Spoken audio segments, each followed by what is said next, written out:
நல்லதே நடக்கும், நல்லதே நடக்கும் என் பிள்ளையே. இந்த மங்களகரமான தினத்தில் உனது பிரச்சனைகளை தீர்த்து வைத்து நீ கேட்ட வரங்களை உனக்கு அள்ளித்தரவே கன்னி தெய்வம் உன்னை தேடி வந்திருக்கிறேன். இந்த பதிவை முழுமையாக கேள் என் பிள்ளையே.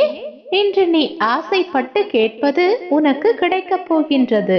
நீண்ட நாட்களாக ஒரு சில வேண்டுதல்களையே மீண்டும் மீண்டும் நீ என்னிடம் வைத்துக் கொண்டே இருக்கின்றாய்.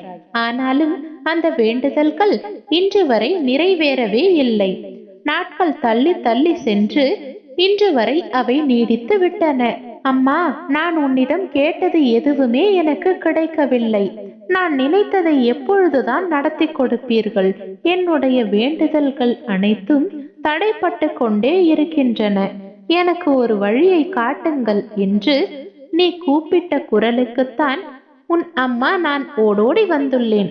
என் தங்கமே, கவலை கொள்ளாதே. தடைப்பட்டது இன்று நிச்சயம் அனைத்து தடைகளையும் தடங்கல்களையும் தாண்டி நடந்தே தீரும்.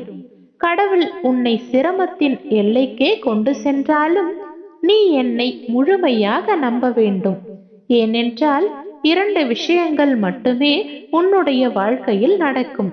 ஒன்று, நானே உன்னை காப்பாற்றுவேன், அல்லது சிரமத்தை சமாளிக்க கற்றுத்தருவேன்.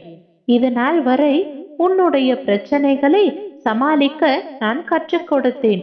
உன்னுடைய கஷ்டங்களை சகித்து கொள்ள கற்றுக் கொடுத்தேன். இனி உன்னை முழுமையாக காப்பாற்றி நீ நினைப்பதை நான் நடத்தி கொடுக்க போகின்றேன். வருகின்ற நாட்கள் எப்படி இருக்கும் என்று நினைக்கின்றாய்? நான் உன்னிடம் இருக்கும் பொழுது சிந்தனை எதற்கு? இனி வரும் நாட்களில் ஒவ்வொரு மணித்துளியும் மகிழ்ச்சியானதாய் மாற்றுவேன். எண்ணத்தை நீ தெளிவாக வைத்திரு. வரும் நாட்களை மகிழ்ச்சியோடு எதிர்நோக்கு.